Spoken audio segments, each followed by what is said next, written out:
Okay, have a look at this dog. And this dog. Is this really aggression? A lot of people would say so, but is it? And more importantly, what can we do about it?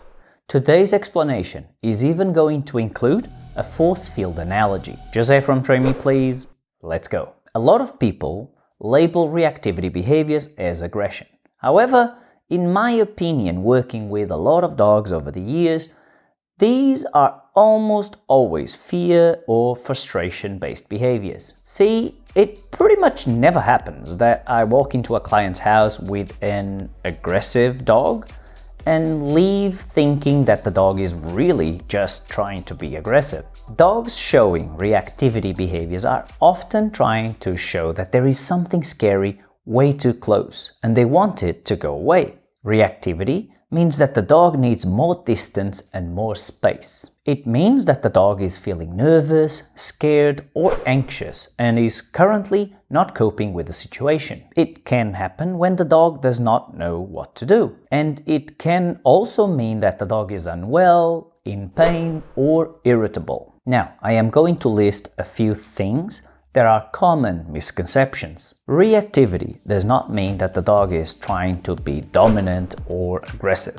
It does not mean that the dog wants to be in control or in charge. It does not mean that you have a bad dog that needs a firm hand. It does not mean that your dog is being stubborn and choosing not to listen, obey, or respect you. The dog is not trying to manipulate the situation. When showing reactivity, the dog will not just get over and done with it. It is not fair for the dog to just expose them to the problematic thing in full intensity and expect them to deal with it. It is even less fair to do that and correct them if they show fear or anxiety. Here's a human example. Imagine that you are afraid of heights. In order to fix this, someone takes you to a skyscraper and expects you to be okay with it. If you aren't, they'll verbally abuse you. How fair is that? It really isn't. If you really want to or need to overcome a fear of heights, there are much more friendly and easy ways to go about it. Let's go back to dogs now.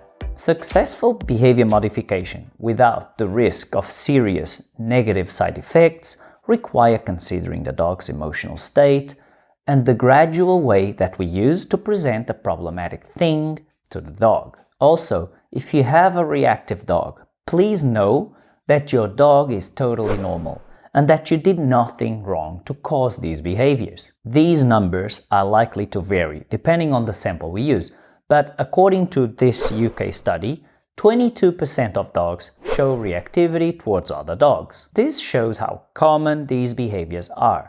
It is also the #1 cause that people get in contact with me for dog training sessions. As their guardians and as the ones responsible for their welfare, we should be our dog's biggest advocates and help them when they are likely to show these behaviors. We should realize what is causing the reactivity and help our dogs deal with the situation. This often means increasing distance and working on the trigger in a way that does not elicit reactivity behaviors. Dogs should be calm and relaxed when we start this.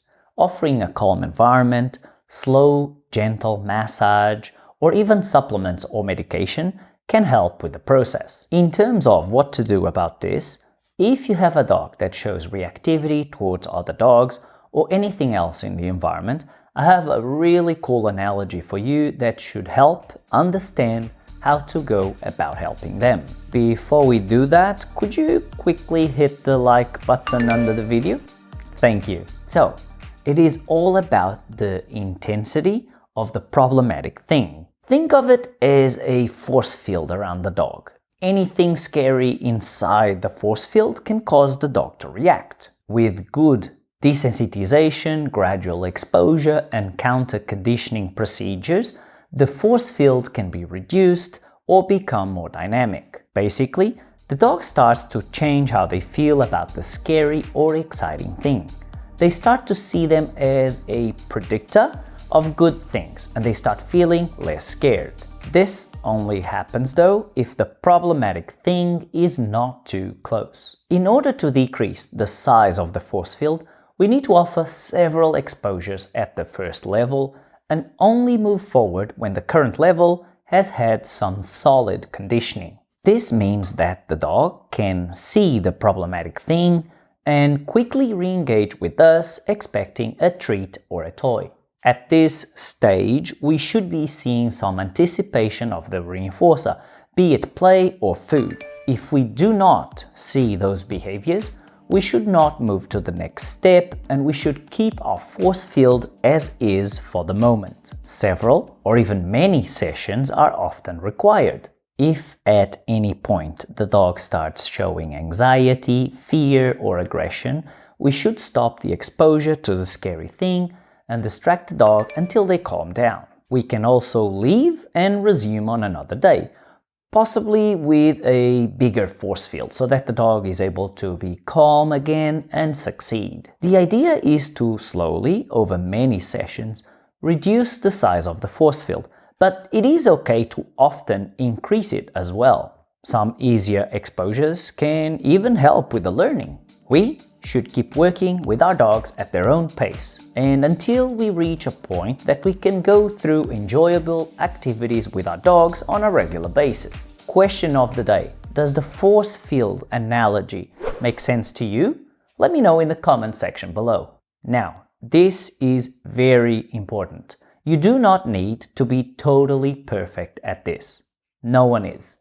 If you follow these procedures with the help of a certified professional, you can have a much more enjoyable life with your dog. Now, give them a cookie and tell them you love them. Here is another video that will show you one of my favorite procedures step by step for reactive dogs. Check the description for more information. Tchau aí pessoal, até a próxima!